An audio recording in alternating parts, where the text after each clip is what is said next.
All right, folks, here she is before I get to doing too much to her. Take a look at the wheels and tires of stock. I've got no miles on her. So what I'm going to be doing is just documenting a few of the things. I've already put a roof on. Unfortunately, that was ordered 3 months ago when apparently the blue was not the right blue. That's voodoo blue. I'm going to have my powder coater re-powder coat that. Now that we know the right blue for this particular blue is RAL 5002 is the closest match. You can look back on some of my other posts. I've already put on a couple of things or started to. There's I think that's a 32-inch light bar. I've drilled a hole right here. Now I'm going to put a rubber grommet there, of course. I'm going to drill a little bit bigger, put a rubber grommet in. I just kind of got started with it and stopped. So I got that in. I've got these mirrors. I like them. I've got them on my KRX, and what I did, I'll have these powder coated the correct blue, and then what I do is I tape off and have him powder coat these inserts here, and that way you've got enough blue and enough black to kind of match, and I think it'll turn out really nice. We'll see. What else have I put on so far? Put the fire extinguisher on, and of course I'm gonna have to get some new clamps that are smaller. These were a little too oversized. It came with a kit, but it's an easy pull kit. These are pretty expensive. I think there's like 20 bucks out there on Amazon. So I've got that on. Love the stereo, by the way. That's a no-brainer in here. And I do have the sub. So what else here? So excuse the mess. I just moved in. This is a 4-car that I've already cut down trees, and we're about to go back 27 feet by 15. This whole side will go up. This will be the side that'll be real tall. I'll put a 2-post lift in here.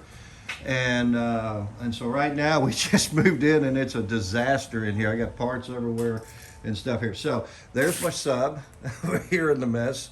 That'll be going in this weekend.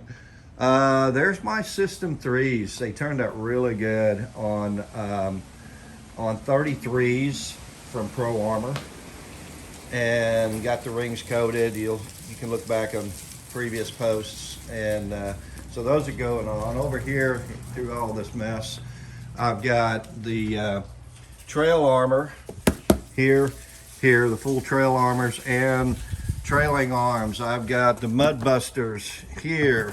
I've got HMF bumper. Hey, this front bumper, pretty cool. I like it because it's going to keep the winch well above. Anybody that's ever had a winch where it goes down there and tucked into the factory spot knows what I'm talking about. That wrench gets ruined pretty quick. It's nasty. You can never get it. You overpressure wash it. Now it doesn't last as long trying to get to it. So this will bring that up and out. You can look at one of my previous videos and see that. There's the winch, one of the two. I actually bought 2 of these. I'll be selling one to somebody who wants it. I've got 2 of these here. These are the ones that have the rapid recovery on them. And so I bought these online and found them. Go back to a previous video on how to find these things. If you use this HMF bumper, you don't have to worry about mounting here and having the right mounting kit. So this is for another Polaris. Everything is the same except for the mounting hardware. And so if you don't need it, find yourself a deal on that. That's the springs, super lift springs for my wife's Jeep that I still got to get to. What else we got here? Oh yeah. Again, excuse me, it's got a battery over here. Here is, these are great. These will go right in place to hold on the Kimimoto boxes in the back. By the way, I didn't show you those, but they're already on. This is my JL audio going with my stereo subwoofer amp that I'm putting in. Here's the one you saw if anybody's been following this previous post on. Here's the AIM belt tip sensor. Gotten a little tiff with a guy on there about this, but I've got buddies that use AIM in their race cars and swear by the components of these products. They're awesome, and I've been running temp sensors and everything since my four-wheeler and racing days and everything. So I'm not going to argue with the guy anymore. You know, ignorance is bliss, I guess. I don't know why people have to post on there and, you know, act like they're superior and you're an idiot or whatever. But look, the whole point of posting these things is showing you what I did, and then we get feedback later on, right? And then we buy parts based upon usage. So I'm thinking this is going to be a great unit. It mounts right there onto the dash pod with this mount that you get from the previous one. Go back to post on it.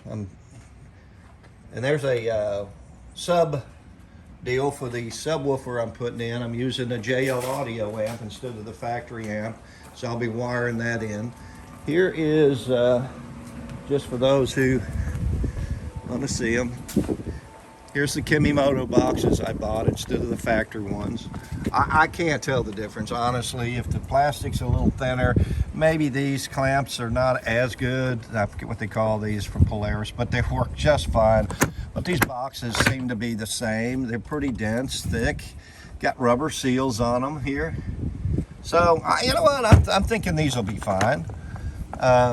They just don't have, look, it's just, that would have said Polaris right there on the nameplate. So I don't know. I think Kimimoto probably buys them from the same company that makes them for Polaris. I go figure. Maybe someone else is dealing with it. But we're gonna get busy, and man, the wind's picking up. And I'll keep you all updated. I'll show you the look and the stance of this thing when we get them when I get those wheels and tires on today. I think that's going to look really nice.